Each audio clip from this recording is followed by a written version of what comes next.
So you're gonna state your name, age, and date for now. Okay. Okay. So my name is Laura Williams, and my age is 45, I think. Last time I remember. And date, you mean like today's date? Yeah, today's date. Today happens to be Cinco de Mayo, so May 5th, 2020. Um, who are you speaking with? I am speaking with. And Oh, you want me to answer? who are you speaking with? And what's your relationship? Okay. So I'm speaking with Janesia Quetzali Buenrostro, and I am her aunt. Her mom is my sister, and I'm also her godmother. Okay. So I'm gonna start the first question now. Can you tell me about one of your happiest memories? Hmm. Okay. So, happiest memory. I mean, obviously, there's a lot. I feel like it's hard for me to say that, like, childhood memories are my happiest because I often get confused between like, do I really have that memory, or is it like I see photographs and I'm kind of like, oh wow, I went here, I went there, I did this, I did that. But I'm like, do I really remember that, or is it just because I'm looking at a photo? So I was trying to think of something more that I physically remember. And I think for me, some of my happiest moments were actually my high school years. I really, really loved high school. I made like really good friends. I was pretty active in high school. I played sports. Are you listening to me, Janesia? um, I loved high school. I loved high school. It was super fun. Like I wasn't an adult yet, so I didn't have like major responsibilities, but at the same time, like I liked learning. I liked having like diverse friends. I was friends with like sporty people, nerdy people, smart people, cholos, cholas, like everything. So it was fun. I just remembered things like homecoming and games, and yeah, I would say that's like some of my happiest memories. Oh, I wonder who you were like in high school. Hmm? I wonder who you were like in high school. I just had a lot of friends. I just like I love people, so it was fun. It was really fun. Okay. Next question. Um, what do you feel most grateful for in your life? Um, I would definitely say family for sure. I think we've been pretty lucky to have like an amazing family, from grandma and grandpa, to even though it's just your mom and I, like we're like small family, I guess you could say. Um, but we're pretty close, and like when we all get together, like we always have a good time. We play games and like and I think we're always there for each other. So I would say that's what I'm most grateful for. And Theo Benny, my husband, I include him in that. He's my family. So I think all of us as a group, I'm grateful for that because we're pretty good. We're a pretty good bunch. Now that I can hear Paul. Um, next question.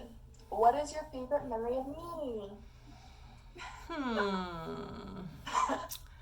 Well, I mean, there's a lot too, but I could probably categorize it into like little groups. Like there was like memories of you as like a little fat baby.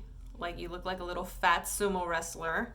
So I just remember you being this little like fat tick. You had these little like stretchy eyes, and anyway, that's I have those memories.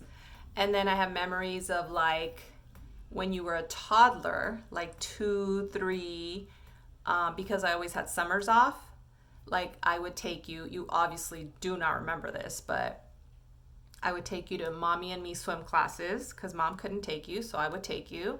I would take you to like the library for story hour, and you were like grumpy and you didn't want to sit there, and um, yeah, and you didn't want to participate. And so there's those, like there's like baby, there's toddler, and then I also really enjoyed like recently when we were going, when I was taking you to your art classes at Cal State LA. That was always fun because we would talk about a lot of stuff, and so those are memories that I'll definitely remember because we just got to spend time together in that long drive.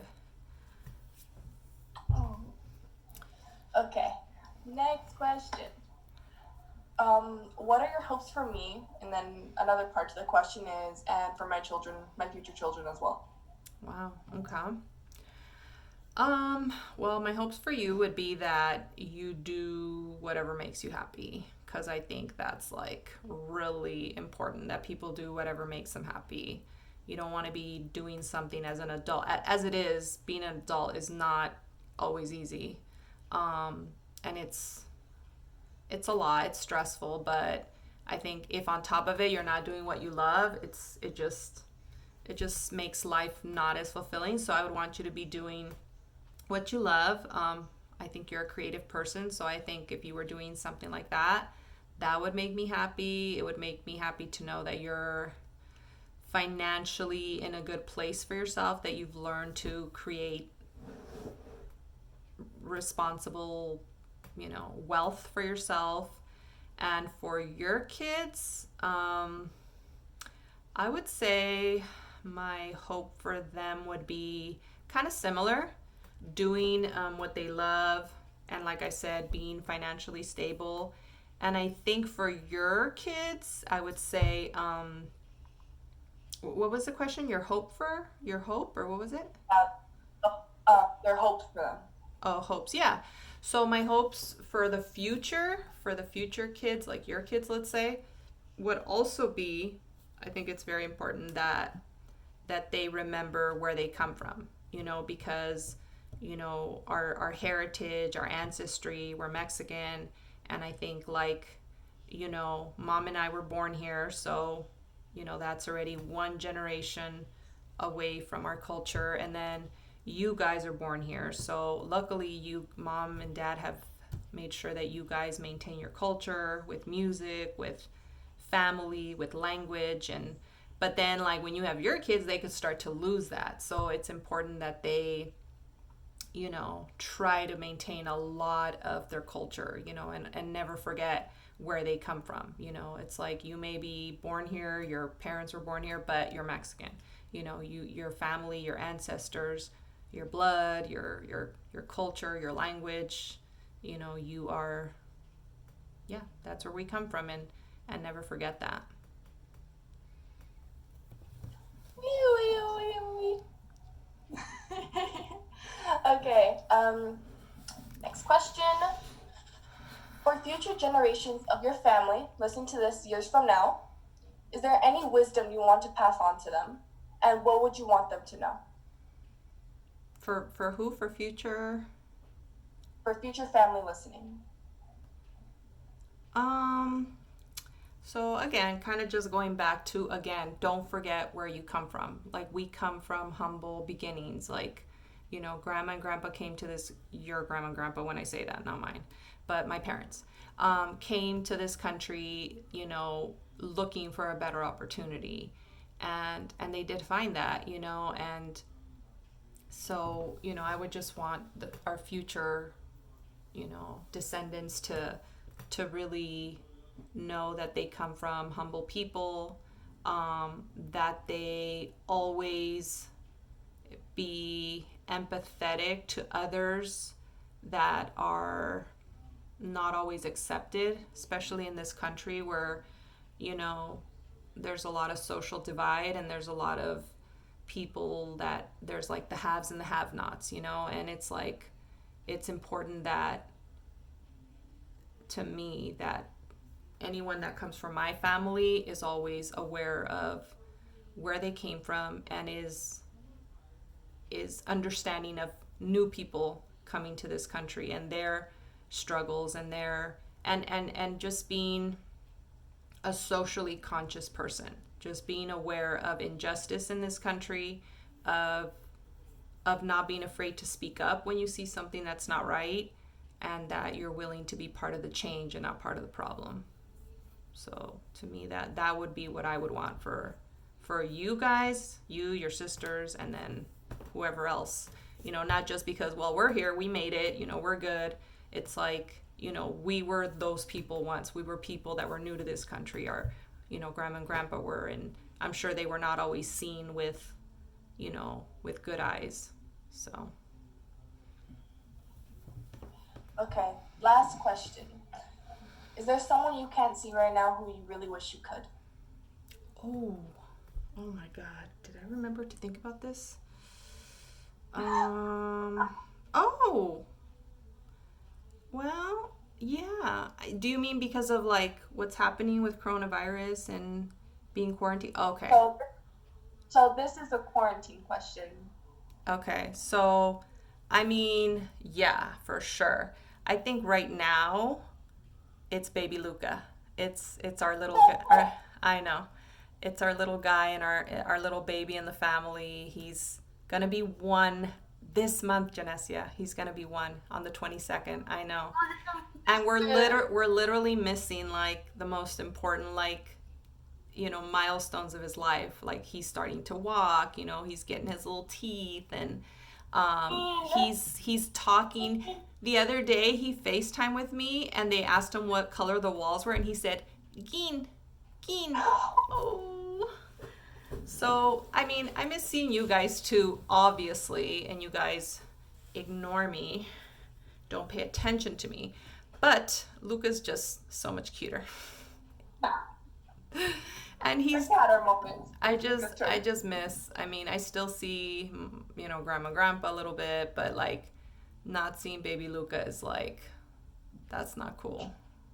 That's not cool. Yeah. Okay. Well, thank you for letting me interview you, and I hope, yeah, that these questions got you thinking of some stuff that maybe you haven't thought about in a while. Yeah. But thank you for letting me and leadership hear your story on your perspective. And yeah. So did you cry? I can't believe I didn't cry. I was about to cry on the baby Luca part because it was now just hitting me because I miss him. I know, I miss him too. That's why he's on my phone, my screensaver. I steal everybody's pictures. Whoever posts pictures of him on Instagram, I just like steal. I like, you know, screenshot and save. So. Oh my gosh, he's gonna be so spoiled when he's a little older. He understands how crazy his family is. Yep. Like when you were a baby and we were just doing this whole quarantine, like we all couldn't stand it because you were turning 1. Right. Yep. Okay. Well, let's end the video here so it doesn't take me forever to edit. All right. Bye. Okay. Literally Penny the entire time.